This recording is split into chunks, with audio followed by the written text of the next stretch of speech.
तो सब आगे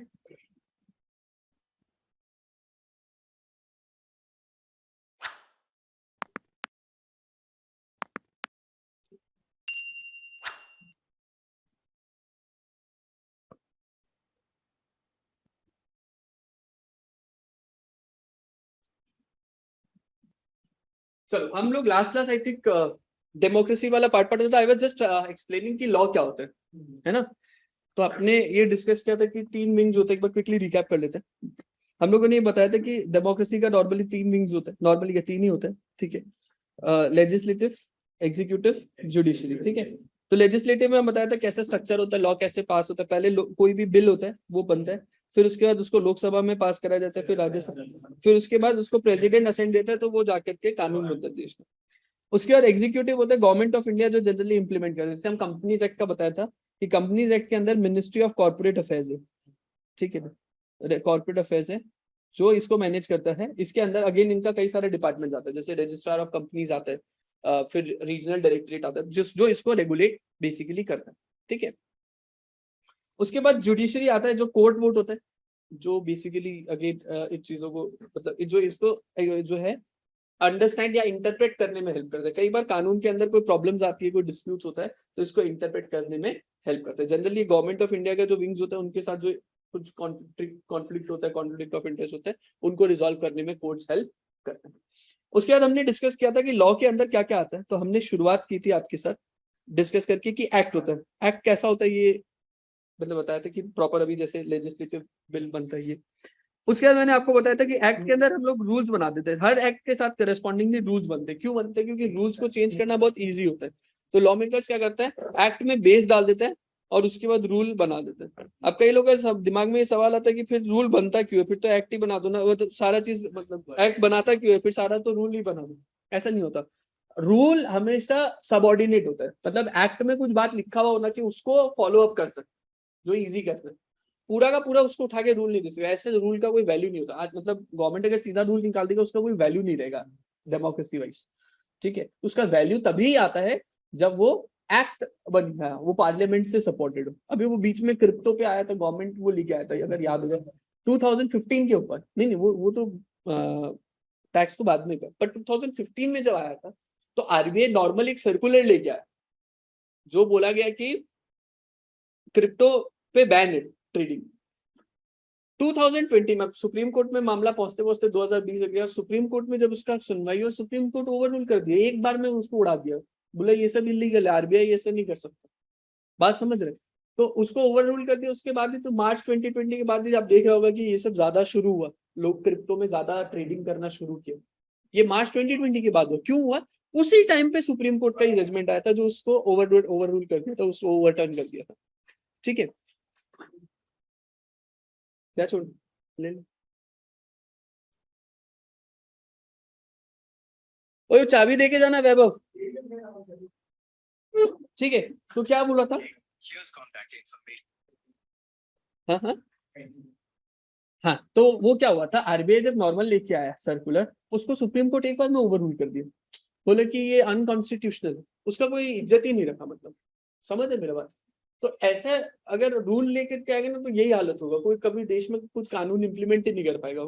पता है ना, सुप्रीम कोर्ट पार्लियामेंट का बनाया हुआ कानून को वो नहीं कर सकता, ओवररूल नहीं कर सकता। मतलब first is there is the parliament का कानून। इनकम टैक्स में होता है, अगर आप लोग सुना होगा, वो वोडाफोन का केस आया था, वोडाफोन का हच एरिक्सन का जब उस टाइम पे ट्रांसफर हुआ था, ठीक है। क्या केस हुआ था थोड़ा ऐसे ही बताते हैं आप लोग को, ठीक है। हच था उस टाइम पे, वोडाफोन नहीं था उस टाइम में, हचिसन था। वो कंपनी था जिस हच का नेटवर्क था, पता नहीं आप लोग सुना भी है कि उस टाइम पे, एकदम भी नहीं सुना होगा ना। हच होता था, मैं बता रहा हूँ, ठीक है। ये कंपनी था, इसने अपना शेयर्स क्या किया, वोडाफोन को बेचा। वोडाफोन बोला हम खरीदेगा, तो उसका एग्जिस्टिंग सेटअप था हज का, वोडाफोन बोला हम लोग शेयर खरीदेगा। अब दिक्कत क्या हुआ, ये इसको शेयर्स बेचेगा इंडिया के अंदर। तो इनकम टैक्स का कानून में लिखा हुआ है कि अगर आप कोई भी कैपिटल एसेट को इंडिया में ट्रांसफर कर रहे हैं, इनकम टैक्स का कानून में लिखा हुआ है, if you are transferring any capital asset in India, तो आपको हम लोग कैपिटल गेन का टैक्स लगा देगा। इनकम टैक्स में आपको एक कैपिटल गेन का टैक्स लगेगा, मतलब इस ट्रांजेक्शन में हमको इनकम टैक्स लगेगा। मतलब हचिसन का शेयर अगर वोडाफोन खरीद रहा है इंडिया के अंदर, तो फिर मान लो जितना भी सेल्स नेट हचिसन कमाया गेन में, मान लो 1000 करोड़ का कमाई किया इसके अंदर, तो इसके ऊपर आपको फ्लैट टैक्स देना पड़ेगा इनका, ठीक है। तभी लोगों को तो लगा कि भाई मोटा टैक्स देना पड़ जाएगा, तो ये लोग चालू बुद्धि लगाए। क्या चालू बुद्धि लगाए? ये लोग क्या किया, केमेन आइलैंड चला दिया, ठीक है। केमेन आइलैंड ऐसा टैक्स हेवन टाइप का कंट्री, टैक्स हेवन सुना होगा ना, कि बीच में भी वो अमिताभ लोग का भी नाम आया था, पनामा पेपर और ये वो नाम। तो ये सब क्या करता है, टैक्स हेवन जो कंट्रीज होता है इसके अंदर ना टैक्स का लीगल रिक्वायरमेंट इतना नहीं होता, और जनरली पता नहीं चलता कि ट्रांजेक्शन कौन की, मतलब पूरा छुपा हुआ रहता है। तो ये लोग क्या किया, केमेन आइलैंड में कंपनी बनाया, कंपनी का नाम तो एग्जैक्ट ध्यान में नहीं, कोई भी नाम ले लो, एबीसी आईएनसी ले लो, ठीक है।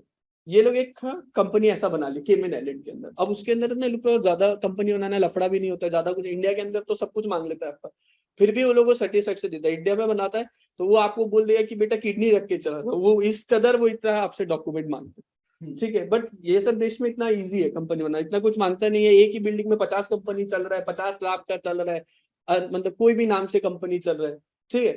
तो ये लोग केमेन आइलैंड में कंपनी बनाया, और क्या किया, हचिसन बोला तुम एक काम करो, हम अपना शेयर, ठीक है, हाँ हचिसन का शेयर केमेन वाला कंपनी, हम केमेन हचिसन का जो शेयर हम एक्चुअली केमेन वाला इसमें इन्वेस्टमेंट कर रहे हैं पैसा, प्लीज नोट।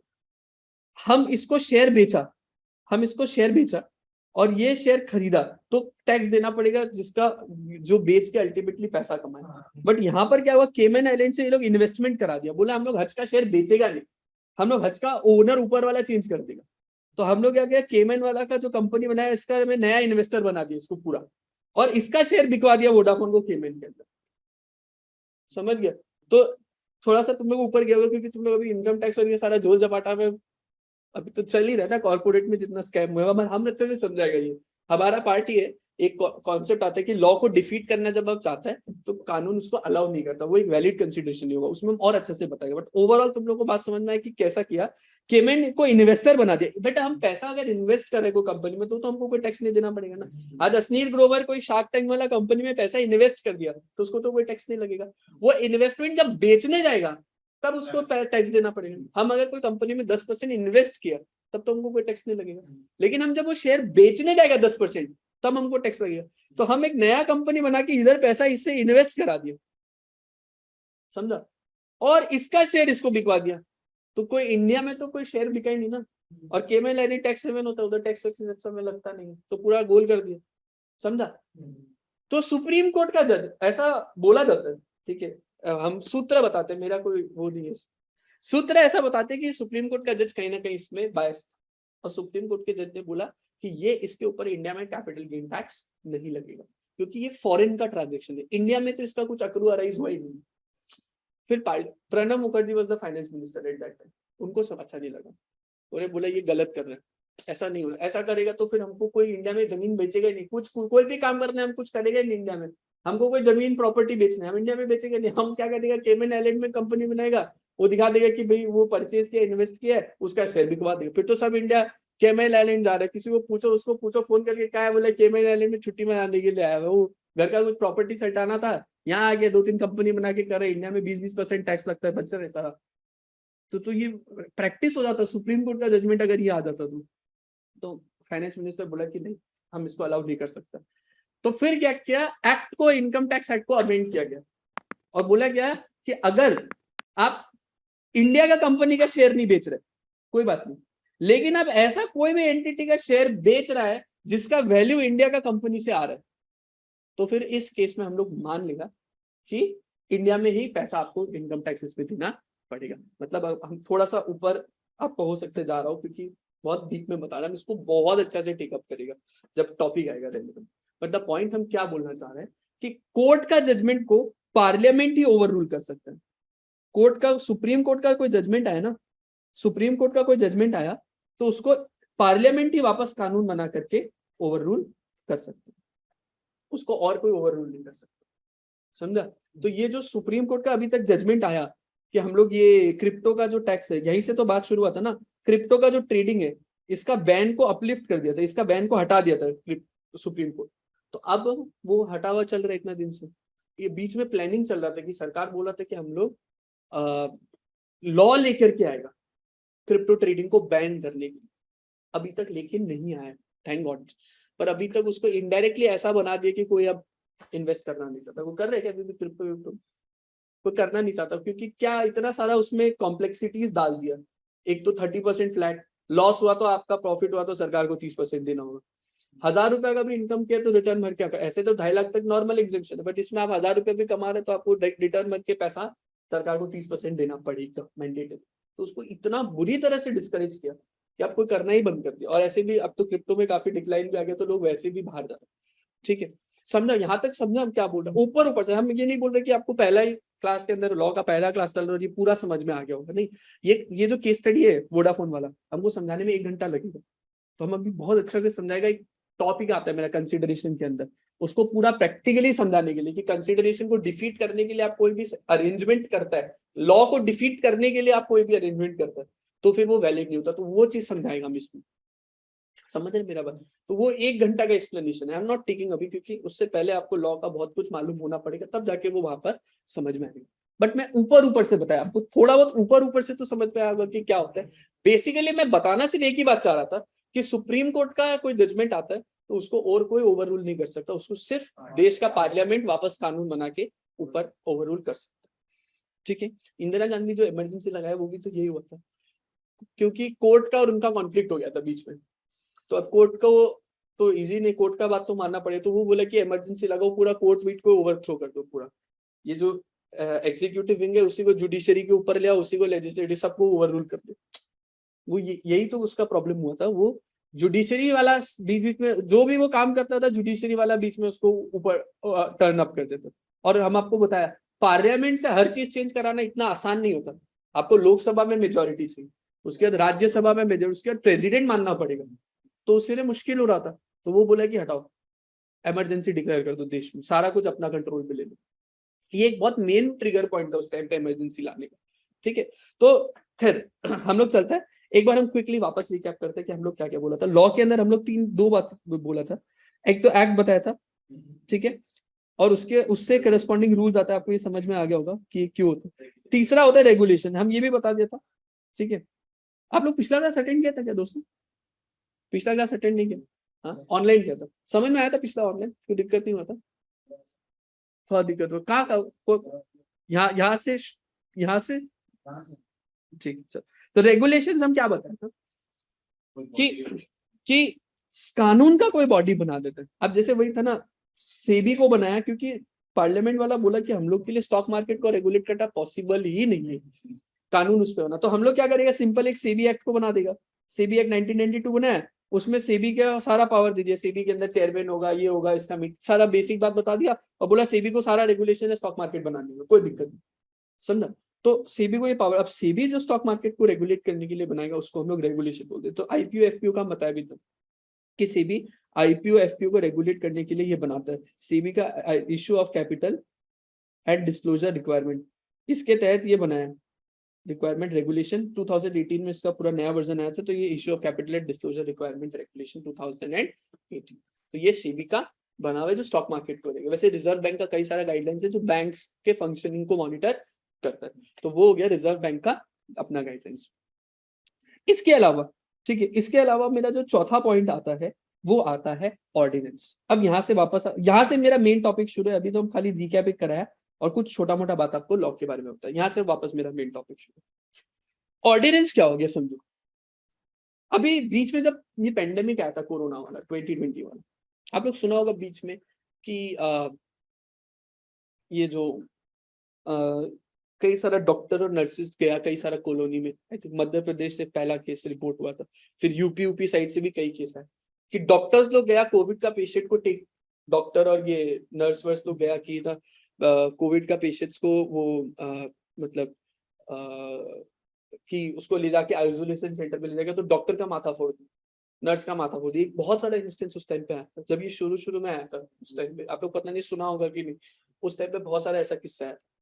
तो अब सरकार को उस टाइम पे ना एक कानून है एपिडेमिक एक्ट, इंडिया में कानून बना हुआ है एपिडेमिक्स एक्ट, उसको चेंज करके सरकार को करना था कि कोई भी अगर हम लोग का हेल्थ वर्कर पे इस सिचुएशन में कोई भी हम लोग का हेल्थ वर्कर के ऊपर हमला करता तो हम लोग को उस लोग को फाइन भी लगाएगा, ठीक है, जेल भी भेजेगा, और साथ ही साथ जो नुकसान हो रहा है, किसी डॉक्टर का माथा फोड़ दिया, उसको हॉस्पिटल का खर्चा भरना पड़ रहा होगा, वो सारा का कॉम्पेंसेट करेगा वो बंदा जो ये काम किया। अब सरकार को ये कानून में लाना था, एपिडेमिक एक्ट में चेंज करके ये पार्ट चेंज करना था कि हम लोग का हेल्थ वर्कर पे कोई भी हमला करता है और उसको कोई भी इंजरी होता है तो उसको फाइन भी लगाया। आई थिंक कुछ 50,000 या 1 लाख तक का कुछ फाइन ऐसा था, कुछ साल या 2 साल तक का जेल था उसको, और साथ में साथ उसका जो नुकसान हो रहा है डॉक्टर का या नर्स का या कोई भी स्टाफ, सपोर्ट स्टाफ का, तो उसका सारा नुकसान का भरपाई भी वो आदमी करके देगा। ये कानून लाना। अब दिक्कत क्या हुआ, हम आपको बताया कि कानून को चेंज करने के लिए आपको जो है पार्लियामेंट से बिल बना करके उसको चेंज कराना पड़ता है। एपिडेमिक एक्ट को अगर हमको चेंज करना है तो हमको बिल बनाना पड़ेगा, फिर वो लोकसभा से पास होगा, फिर वो राज्यसभा से पास होगा, फिर प्रेसिडेंट उसमें असेंट देगा, फिर जाकर के ये सारा चेंजेस इफेक्ट पे आएगा। लेकिन उस टाइम में दिक्कत क्या हो रहा था, पार्लियामेंट ही नहीं चल रहा। अगर आपको पता होगा कोरोना का टाइम जब था, शुरू में 2020 में जब आया था, लॉकडाउन चल रहा था उस टाइम पे, तो पार्लियामेंट का सेशन भी स्थगित था, नहीं चल रहा था, है ना। तो अभी चेंज कैसे करेगी सरकार। और पार्लियामेंट ऐसा नहीं है ना 365 दिन देश में पार्लियामेंट चलता रहता है, अलग अलग सेशन होता है, मानसून का सेशन होता है, फिर आपका विंटर्स का होता है, ऐसे सेशन में चलता है, पूरा 365 दिन पार्लियामेंट फंक्शन नहीं करता। ठीक है, आप लोग अगर थोड़ा बहुत न्यूज देखते होगा तो ये सुना होगा कि मानसून का सत्र और ये शीतकालीन सत्र, ऐसा बजट सेशन बोलता है अभी जो चल रहा था, तो ऐसा करके ना सेशंस में टुकड़ा टुकड़ा करके चलता है, पूरा 365 डेज नहीं चलता। तो मेरा सवाल है कि अगर किसी टाइम पे कोई कानून को इमरजेंसी पे चेंज करना है, जब पार्लियामेंट ही फंक्शन नहीं कर रहा होगा तो कैसे काम करेगा। प्रॉब्लम लग रहा है कि प्रॉब्लम तो आ जाएगा, जैसे 2020 में हुआ था, लॉकडाउन चल रहा था, पार्लियामेंट उस टाइम में नॉर्मल सेशन को भी डिले कर दिया, बोला पार्लियामेंट में भी हम लोग फिजिकल मीटिंग नहीं रखेगा, बंद कर दो। ठीक है, तो अब कोई देश में इमरजेंसी को कानून लेकर के आना, जैसे ये हुआ एपिडेमिक एक्ट को चेंज करना, तो कैसे करेगा। वर्चुअल मीटिंग,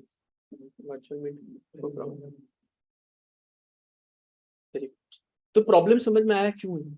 अब इस प्रॉब्लम का सॉल्यूशन के लिए हम लोग का कॉन्स्टिट्यूशन ऑफ इंडिया इतना बेहतरीन तरीके से ड्राफ्ट किया गया है, उसमें ये कॉन्सेप्ट आया ऑर्डिनेंस। बेहतरीन मतलब जितना तारीफ किया जाए उसका कम है। ऑर्डिनेंस क्या किया, ये प्रेसिडेंट ऑफ इंडिया को पावर दिया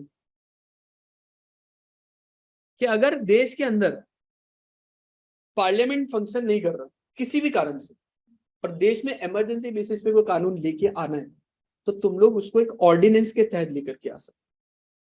तो उस समय जब कानून जब नहीं चल रहा था तो प्रेसिडेंट एपिडेमिक डिजीज ऑर्डिनेंस ऐसा एक लेकर के आया 2020। ये एपिडेमिक डिजीज ऑर्डिनेंस लेकर के आया 2020 और उसमें ये डाल दिया, प्रेसिडेंट बोला कि ये ऐसा ऐसा होगा। पहले तो हेल्थ वर्कर को डिफाइन कर दिया कौन कौन आएगा, पूरा डेफिनेशन डाल के, और फिर बोला कि अगर ऐसा कोई करता है तो इतना पेनल्टी, इतना जेल, इतना ये करके पूरा उसको डिफाइन कर दिया। मजा का बात देखो, वो इमीडिएटली इंप्लीमेंट में आ जाता है। अब दिक्कत क्या होता है, देखो दिक्कत ये होगा, अब आपका नेक्स्ट सवाल ये होना चाहिए कि साहब अगर प्रेसिडेंट ही ये काम कर सकते हैं सारा, तो फिर ये इतना का क्या जरूरत है, लोकसभा राज्यसभा इतना हैन तैन, इतना का तो जरूरत नहीं। प्रेसिडेंट को बोलो द्रौपदी मुर्मू के साथ अच्छा रखो, गवर्नमेंट बना के रखो। इमरजेंसी के कॉन्स्टिट्यूशन में लिखा हुआ है, भारत का संविधान में ये लिखा हुआ है कि कोई भी ऑर्डिनेंस अगर प्रेसिडेंट लेकर के आएगा, इसका मैक्सिमम वैलिडिटी होगा 6 वीक्स।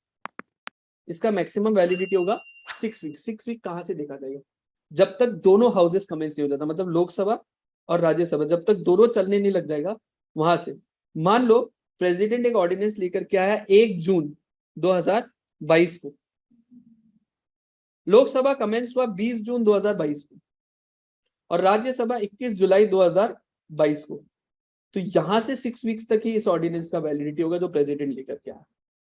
मतलब तुम्हारे पास 6 हफ्ता का टाइम है, पार्लियामेंट में लेके आओ इसको, लोकसभा से पास कराओ, राज्यसभा से पास कराओ और अमेंडमेंट एक्ट बना लो, तब तो तुम्हारा नॉर्मल कानून बन गया। नहीं तो ये 6 हफ्ता के अंदर लैप्स हो जाएगा। कितना अच्छा प्रोविजन बना है, ताकि ये अल्टीमेटली जो लेजिस्लेटिव बॉडी है हम लोग उसको ओवर रूल नहीं करते, देश का कानून पूरा वैसे ही रहना चाहिए। और इमरजेंसी में अगर कोई कानून लाना है तो फिर ऑर्डिनेंस था। अभी तो कितना वो 2020 में तो इतना बड़ा इमरजेंसी था ये, और एक्चुअल में जरूरत था इस कानून का, और पार्लियामेंट चल नहीं रहा था, तो ये इमरजेंसी भी था जरूरी भी था ये करना, तो ऑर्डिनेंस लेके आ जाओ 6 हफ्ता के अंदर, जब भी चलेगा। तो भाई कोरोना की वजह से 1 साल भी तुम डेफर करके रखो, 1 साल तक ऑर्डिनेंस चलता रहे, जब तक दोनों हाउसेस फिर फंक्शन नहीं करने लग जाता, उसके बाद तुम करा लो। ठीक है, तो ये आता है, इसीलिए चौथा चीज ऑर्डिनेंस, ये भी कानून का ही पार्ट होता है। ठीक है, पांचवा जो इसके बाद आता है वो होता है बाईलॉज। बाईलॉज सिंपल, कुछ ज्यादा खास नहीं होता। बाईलॉज होता है कि कोई ऑफिस को कैसे फंक्शन होना है, जैसे सेवी, सेवी का ऑफिस कैसे फंक्शन होगा, कितना बजे उनका ऑफिस काम होगा, कितना बजे बंद होगा, कैसे वोटिंग होगा, ये सब उसका बाईलॉज में लिखा जाता है। हर एक मेन बॉडी का, सेवी का है, आरबीआई का है, एनएससी का है, बीएससी का है, सबका बाईलॉज होता है, क्योंकि वो चलेगा कैसा। तो जैसे भैया सुन रहा था बीच में कि एनएससी वाला ट्रेडिंग टाइम एक्सटेंड करेगा, तो वो क्या बायलॉज में अमेंडमेंट आएगा? हाँ, कि उसका बायलॉज में चेंज करना पड़ेगा कि उसका ट्रेडिंग टर्मिनल इतना इतना बचे तक, तो वो भी कानून का ही पार्ट होता। ठीक है, छठा होता है इसके अंदर नोटिफिकेशन। कोई नोटिफिकेशन है, सर्कुलर है, ये सब क्लैरिफिकेशन टाइम टू टाइम सरकार रिलीज करते रहता है। कोर्ट का ऑर्डर है, तो ये सब भी लॉ का पार्ट माना जाता है। नोटिफिकेशन सर्कुलर क्या होता है, चलते फिरते सरकार को कई बार क्लैरिफिकेशन देना होता है। जैसे हम अभी बताया कि वो क्रिप्टो का ट्रेडिंग बैन करने के लिए आरबीआई एक सर्कुलर लेकर के आया था, बैन कर दिया उससे। तो ऐसे चलते फिरते देश में रेगुलेट करने के लिए ऐसा था। हालांकि इसका सबसे कम इज्जत होता है, नोटिफिकेशन सर्कुलर का सबसे कम इज्जत होता है। हाँ, कोर्ट का ऑर्डर का बहुत इज्जत होता है। कोर्ट का order is very very important, ठीक है ना। बट ये नोटिफिकेशन सर्कुलर इतना कोई इज्जत नहीं होता इसका। ये बेसिकली कोई चीज समझाने के लिए, कोई वर्ड को समझाना है, कोई फंक्शन को समझाना है, कोई चीज को समझाना है, उसके लिए बेसिकली नोटिफिकेशन सर्कुलर निकालते सरकार। ठीक है, बट ये भी कानून का पार्ट ही होता है। आई होप आपको ये समझ में आया कि कानून में हम लोग क्या क्या चीजें देखते हैं और देश के अंदर कानून फंक्शन कैसे होता है। It's very important before you start a subject like law. ठीक है, यू नीड टू नो कि भाई लॉ बनता कैसे, देश के अंदर कैसे फंक्शन होता है, काम कैसे होता है उसके अंदर। हम कई बार बताते बताते हिस्ट्री बताने लग जाते हैं, क्योंकि आप हिस्ट्री से बहुत अच्छा से समझ पाते हैं कि पहले ऐसा था, फिर ऐसा हुआ, फिर ऐसा हुआ, फिर ऐसा हुआ।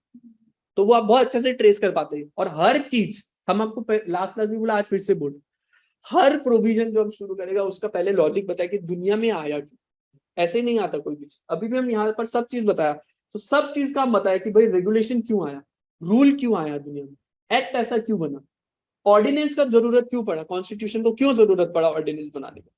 हर एक चीज के पीछे लॉजिक होता है। That is the beauty of law.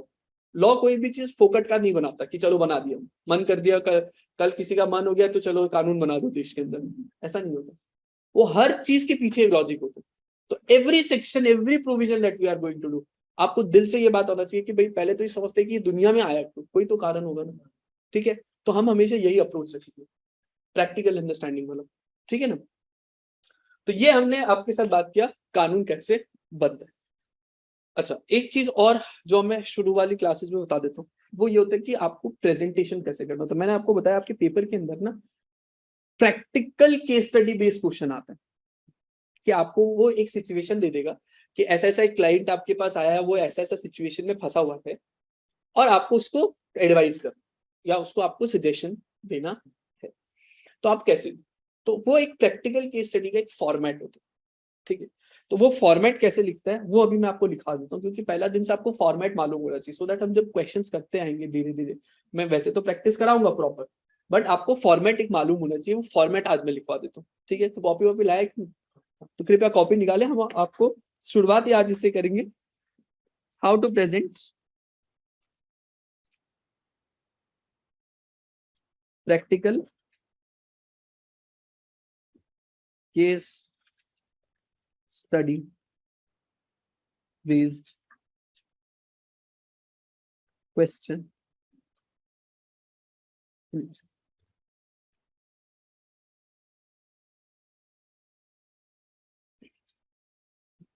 ये आपका इंस्टीट्यूट एक बुक निकालता था पहले, हाउ टू फेस ये एग्जाम्स, एक बुक होता था, उसके अंदर वो पूरा तरीका बताता था क्या है क्या नहीं।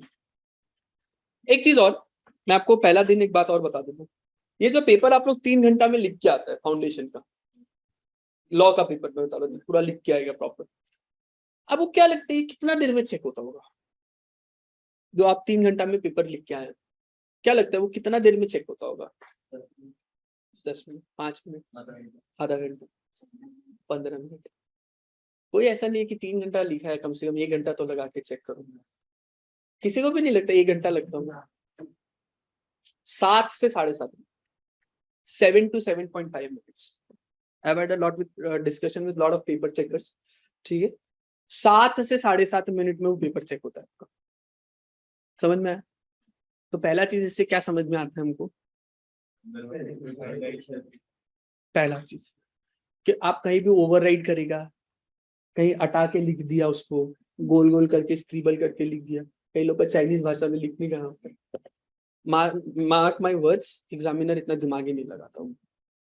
ठीक है, आप लिखा है बोल के वो मेहनत नहीं करेगा कि बच्चा लिखा है चलो पढ़ते हैं उसको आया तो ठीक, नहीं आया तो वो मान लेगा कि वो पार्ट लिखा हुआ नहीं। तो जिसका हैंडराइटिंग थोड़ा सा, और या जिसको बहुत ही गंदा लिखने का, थोड़ा सा इस बात पे ध्यान रखिएगा। पहला चीज। दूसरा, ये हमारे लिए सबसे बढ़िया काम, सबसे बढ़िया काम ये है। हम तो खुश है इस बात से 7.5 मिनट में चल, क्योंकि एग्जामिनर को वही दिखाओ जो आपको, आप जानते हैं कि हमको उसको यही दिखाना। हमको पता है एक आंसर हम लिख रहे हैं, इसमें इतना कीवर्ड्स है, हमको उसको उतना ही दिखाना है, बस उतना ही अंडरलाइन, उतना ही देखेगा, बस बात खत्म। समझ में आ रहा है मेरा बात? एक आंसर लिख रहे हैं, हमको पता है ये कीवर्ड जो इसको अच्छा से अंडरलाइन करके आ, जो हमको उसको उतना ही दिखाना है, वो उतना ही देखेगा, उससे में वो खुश हो जाएगा। बात समझ में आ रहा है? तो बाकी में हम लोग को इतना टेंशन नहीं लेना है। और मेन जो थ्योरी क्वेश्चन है उसमें हेडिंग, तो उसका तो हम शॉर्टकट आपको बोला, ये सब चीज का A to Z दे देगा। समझ में आया ना? तो दिमाग ही नहीं लगाता उससे ज्यादा, तो स्कोरिंग इजी होता है हमारे लिए अच्छा है। खाली हैंडराइटिंग वाला चीज को संभाल लो ना, तो हमारे लिए अच्छा पॉइंट है। और एक और चीज जो हम सजेस्ट करते हैं, हालांकि ये हर एक के लिए नहीं होता, जनरली हम लोग का पहले से आदत होता है, कितना लोग 12 से आदत है क्वेश्चन नंबर 1 2 3 4 5 6 ऐसे लाइन से जाएगा एकदम सबका। उस 12 तक क्या होता था कि आपको, हम लोग 99 100 वाला फिलोसफी से चलता था, तो कई सारे लोगों का देखा भी था 100 में 100 आया भी, बट यहाँ पर ना पॉसिबल नहीं होता 100 में 100 लाना है या 99 लाना। कई सारा ऐसा क्वेश्चन आएगा जो आपको फ्रेश भी मिलेगा नहीं। आप देखो, आपका जो पेपर होगा, मोटा मोटा मैं प्रीवियस एक्सपीरियंस से बता रहा हूँ, 60 से 70% रिपीटेड आएगा, जो हम लोग क्लास में ऑलरेडी चीख चीख के डिस्कस किया होगा 50 बार। जो टॉपिक हम आपको बता दिया होता है कि ये इंपॉर्टेंट है, इसी से आता है हर बार, इसी से 60-70% क्वेश्चन वहीं से ही आएगा। आपका पेपर में भी ये होगा, लेकिन 30% नया भी आएगा, वो सीए का एग्जाम है, होना भी चाहिए। ठीक है ना? तो हम लोग 60, तो हमको पूरा यकीन है हम लोग सब अच्छा करते हैं, सभी लोग अच्छा करते हैं, वो 60% सबको सिक्योर करता है। अपना फाइट होता है वो जो 40% नया आता है, उसको हम लोग कैसे चैलेंज को एक्सेप्ट करें। तो उसके लिए हम आपको बताते हैं स्ट्रेटेजी क्या होना चाहिए। एग्जामिनर क्या करता है, पहला क्वेश्चन जनरली बहुत अच्छे से पढ़ता है, और दूसरा क्वेश्चन भी वो अच्छे से चेक करता है, वो कैलिबर जज करता है उससे स्टूडेंट का। ठीक है, और ये हम बता रहे हैं, I have had a lot of discussion with the setters. तो उसके बाद में एक चीज बता रहा हूँ, दिस मतलब this strategy is worked also. तो पहला दूसरा क्वेश्चन कभी भी वो मत करना है। आप लोग जिसका आदत होता है ना पेपर में 1 2 3 4 लाइन से जाने का, वहां वो लोग मार खाते। क्वेश्चन नंबर 1 अगर टफ हो गया और तुम लोग वही अटेम्प्ट किया जो तुमको अच्छा से नहीं आता है, तो तुम्हारा इंप्रेशन उधर ही गया। जबकि तुमको क्वेश्चन नंबर 4 बहुत अच्छे से आता है, तुमको इसमें एकदम यकीन है कि 1 नंबर में मेरा कोई नहीं काट सकता, तुमको इतना अच्छे से आता है, तो पहले 4 अटेम्प्ट करना चाहिए। Don't go seriously. हमेशा फर्स्ट क्वेश्चन वो अटेम्प्ट होना चाहिए जो आपको एकदम बेस्ट आता है, आपका कैलिबर वो आपको एग्जामिनर के सामने रखता है, वो पहला अटेम्प्ट होना चाहिए। सेकंड क्वेश्चन भी वो रखो जो सबसे बेस्ट आता, बीच में वो घुसा जो ठीक से नहीं आता या जिसमें कचरा करके आएगा। और जनरली कोशिश ये करना चाहिए, अगर आपको अपने स्पीड पे भरोसा है और मॉक वॉक देने के बाद आप ये देख रहे कि मेरा पेपर टाइम पे कंप्लीट हो रहा है, तो लास्ट क्वेश्चन वो रखना चाहिए, क्योंकि लास्ट क्वेश्चन में सबको मात आती है, पता ही नहीं, सब लोग पेन घसका के लिखते, बस लिख देते लास्ट। तो वो लास्ट क्वेश्चन भी अच्छे से देख, वो बीच का क्वेश्चन मत ऊपर ऊपर से देख। तो बीच का क्वेश्चन के अंदर हम वो करें, सिर्फ उसको वही दिखाए जो हमको पता है, हम चाहते हैं कि वो देखें, कीवर्ड्स हाईलाइट करके। फर्स्ट का क्वेश्चन और लास्ट का क्वेश्चन थोड़ा अच्छा रखे। अगर ये तभी करना जब आपको पूरा कॉन्फिडेंस है खुद पे कि पेपर खत्म हो जाएगा। अगर डाउट है तो फिर कचरा वाला लास्ट में रखना, 1% भी डाउट है तो कचरा वाला लास्ट में रखना। लेकिन अगर फुल कॉन्फिडेंस है तो फर्स्ट क्वेश्चन और लास्ट क्वेश्चन शुड बी और बेस्ट, बीच में सारा उल्टा पुल्टा हटा के आ जाओ। सेकंड में कोशिश करो कि अच्छा वो करके। हम यही बोलना चाह रहा था कि अब वो मेंटालिटी हटा दो कि सीरियसली अटेम्प्ट करेगा 1 2 3 4 5 6 जाएगा, नहीं। First question should be the one जो आपको एकदम बेस्ट है, परफेक्ट आता है, एकदम बैंग ऑन, सारा पार्ट उसका अच्छे से आता है। तो हो सकता है वो क्वेश्चन नंबर 4 हो, पहले वही करो, नंबर नहीं करता है। ये सीए एग्जाम में नहीं करता है, कोई नहीं बोलेगा कि 4 कैसे पहले लिख दिया, पहले 1 लिखना, ठीक है ना। तो वैसे नहीं कर, अंदर भी क्वेश्चन नंबर 4 है, तो 4 के अंदर भी अगर ABCD 4 सब पार्ट्स है, तो पहले अगर बी अच्छा से आता है तो 4B से शुरू कर सकते हैं। बी लिखो, फिर सी लिखो, फिर ए लिखो, फिर डी लिखो। कोई नहीं बोलेगा आपको कि पहले बी के पहले ए लिखना चाहिए था, नहीं, लिख सकते हैं, BCAD भी लिख सकते हैं, लेकिन आंसर ऑल पार्ट्स टुगेदर। वो आई थिंक CBSE में वो अलाउड होता है कि पहले 4A लिख दिया, ABC लिख दिया और डी लास्ट में जाके लिख दिया 4D। ये इसमें अलाउड नहीं है। ऑल पार्ट्स, उसमें इंस्ट्रक्शन में साफ लिखा होता है कि all parts of the question should be answered together. तो यू कैन नॉट, आप पेज छोड़ सकते हैं, बिंदास पेज छोड़ सकते हैं। हम आपको थोड़ा आइडिया भी दे देते हैं कि अगर कभी पेज छोड़ने का नौबत आ गया, हम ये वापस रिपीट भी करेगा। ये फर्स्ट क्लास और लास्ट क्लास दोनों मेरा इसी से होता है, मतलब ये टॉपिक तो ये बीच में भी दूंगा। अभी क्यों दे रहा हूँ, क्योंकि मॉक पे इजी रहेगा आप लोग के लिए। 4 मार्क्स का क्वेश्चन, 4 से 5 मार्क का क्वेश्चन के लिए जनरली 1 से 1.5 पन्ना आपको चाहिए होता है। तो अगर आपको मान लो 4 का बी ठीक से नहीं आता तो 1.5 पेज छोड़ो, 2 पेज छोड़ो, आगे बढ़ो। पेज छोड़ने पे इंस्टीट्यूट आपको कोई पेनल्टी नहीं लगाता, बिंदास पेज छोड़ो, ठीक है ना। 8 मार्क्स से 12 मार्क का क्वेश्चन पे जनरली 2 से 2.5 पेज हम एक्सपेक्ट करते हैं कि आपका होता है लेंथ, अगर आपका हैंडराइटिंग स्टैंडर्ड साइज का है। कोई अगर चौड़ मार के पूरा फैला के लिखता है तो वो डबल कर सकता है अपना क्वांटिटी, ठीक है, बट स्टैंडर्ड साइज के हिसाब से हम ये बता रहे हैं। तो जस्ट लीव उतना पेजेस एंड शुरू कर दो, ठीक है। ये क्यों होता है, ये पेज छोड़ने का जरूरत क्यों पड़ता है, क्योंकि ICAI का एग्जाम में you have to answer all parts together. अब 4ABC करके डी पीछे जाके नहीं लिख सकता, वो डी भी उधर ही लिखना होता है, ठीक है। तो आप उसका पेज छोड़ो और वो करो। अगर बाई चांस वो पेज छूट ही जाए एग्जाम में लास्ट में, तो जस्ट मेक श्योर कि आप उसको क्रॉस करके एक PTO डाल दो साथ में, ताकि एग्जामिनर कहीं मिस आउट नहीं कर जाए कि इसके बाद बच्चा का पेपर खत्म ही हो, ठीक है। तो ये सेफ्टी के लिए रहता है, हालांकि ऐसा कभी हुआ नहीं है, बट फिर भी हम क्यों चांस दें। आपका अगर पेज छूट जाता है लास्ट में, just cross it and right PTO and just move on, ठीक है। चलो, तो एक ये बात ध्यान रखना, पेपर आंसरिंग पैटर्न से रिलेटेड हम अब वो दिन गए 1 2 3 4 करने वाला। आंसर, फर्स्ट क्वेश्चन आंसर वो करो जो बेस्ट आता है, एक कमी नहीं निकाल सकते। सेकंड में कोशिश करो जो अच्छा आता है, और लास्ट में कोशिश करो जो अच्छा आता है। बीच में उल्टा उल्टा जो ठीक से नहीं आता वो हटा दो, ठीक है। कीवर्ड्स को अंडरलाइन करके आओ ताकि एग्जामिनर वही देखे जो आप उसको दिखाना चाहते हैं, बस इतना ही मेन बात ध्यान। और ज्यादा स्क्रिबल या ओवरराइट मत करो, या पूरा ही फ्रेंच हैंड राइटिंग में मत करो, थोड़ा इंग्लिश में स्टिक टू करो, ठीक है। बाकी ग्रामर का नंबर नहीं कटता, ठीक है, ये अच्छी बात है, ग्रामर के लिए नंबर नहीं काटता। कॉमा फुल स्टॉप ये सब के लिए कुछ नंबर नहीं करता, ऑल्दो पेपर इंग्लिश के साथ ही होता है, बट नहीं करता, ठीक है। और केस लॉ का नाम जैसे मैंने बताया, चिन्हैया वर्सेस रमैया, ये नाम है अगर, ठीक है। कुछ लोग ये भी होता है फाउंडेशन में नया होता है ना, जोश होता है कि उसको क्या पता चलेगा एग्जामिनर, तो वो क्वेश्चन दिया एक प्रैक्टिकल केस स्टडी, वो अपना ही कुछ नाम बना के रखे, Deepak Gupta versus union of India. वो सोचते हैं उसको क्या पता चलेगा एग्जाम, इतना केस होता है। As per a very recent case law, अभी आया, कल ही आया, आपको नहीं पता, आपको ऐसा नहीं हो।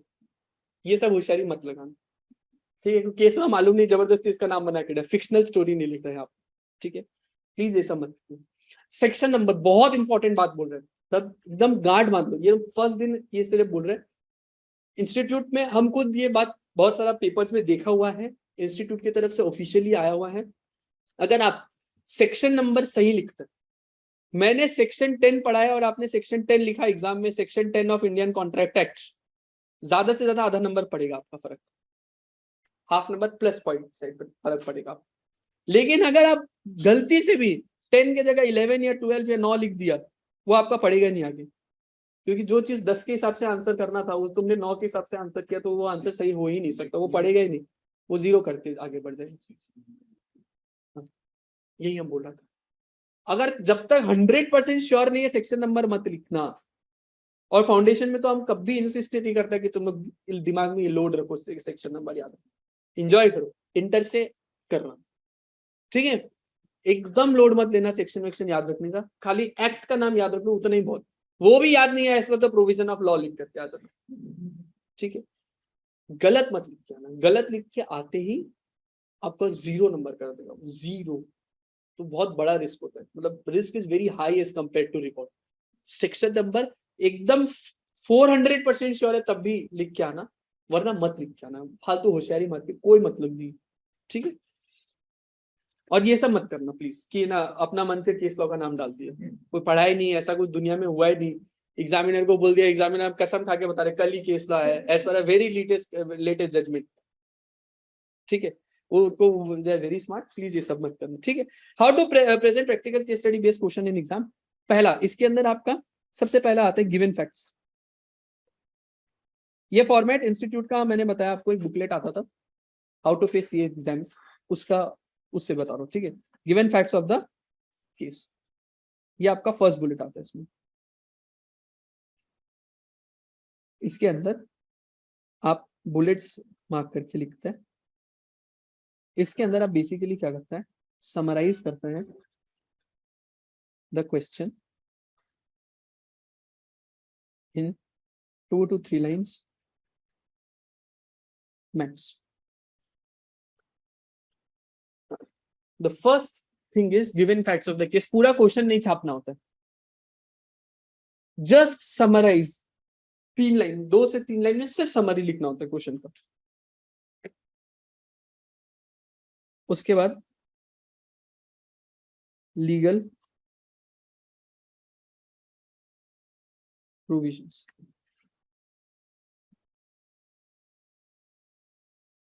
As per the provisions of dash, ठीक है, लॉ का नाम लिख देंगे एंड फिर बुलेट में लिखेंगे आगे। आंसर्स बुलेट में ही दीजिएगा, उसका मेन कारण ये होता है कि बुलेट में आता है तो इंग्लिश कम लिखना पड़ता है, कनेक्शन के लिए ज्यादा सोचना नहीं पड़ता, तो ये हमेशा फायदे में रहता है।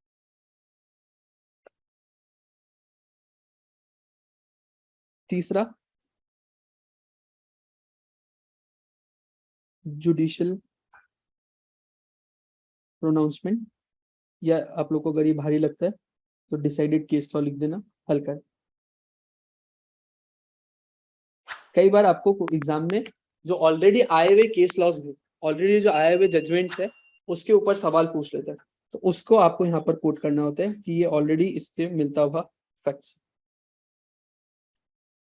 फोर्थ आता है आपका analysis of the given case.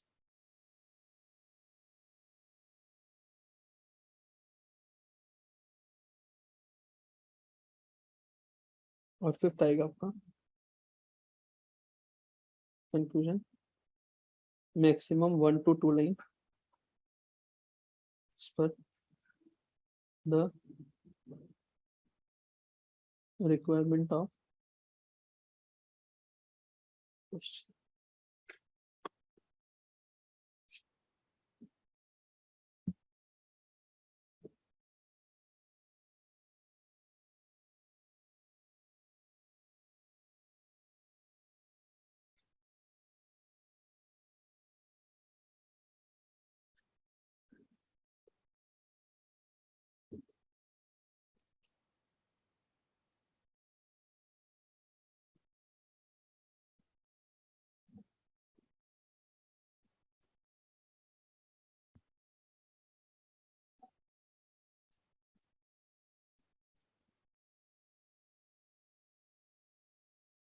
ठीक है, तो ये आपका प्रेजेंटेशन होता है।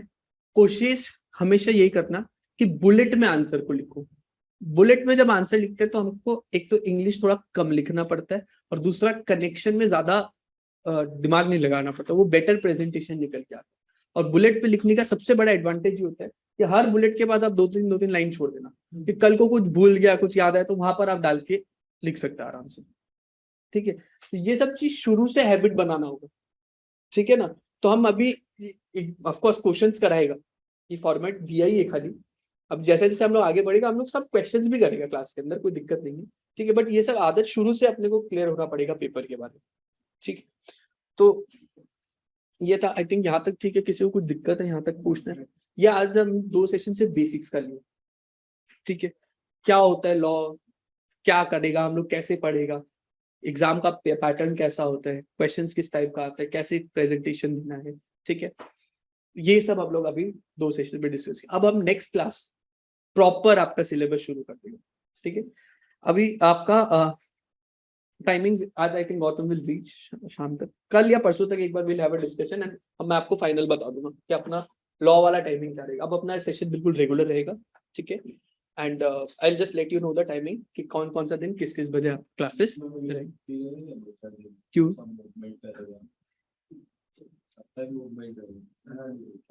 तुम्हारा फाइनल हो गया क्या कॉलेज कहाँ कहाँ क्राइस्ट बोल दो सब क्राइस्ट गैंग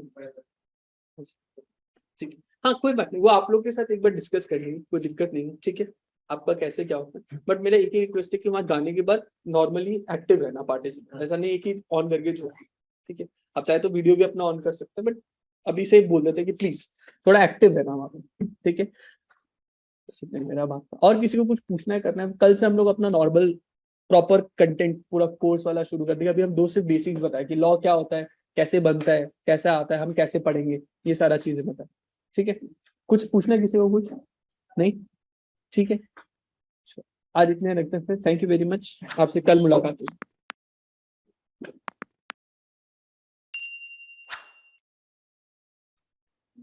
बोल रहे हम लोगों को एफडी है बैंक में अगर 10 मैच्योर में तो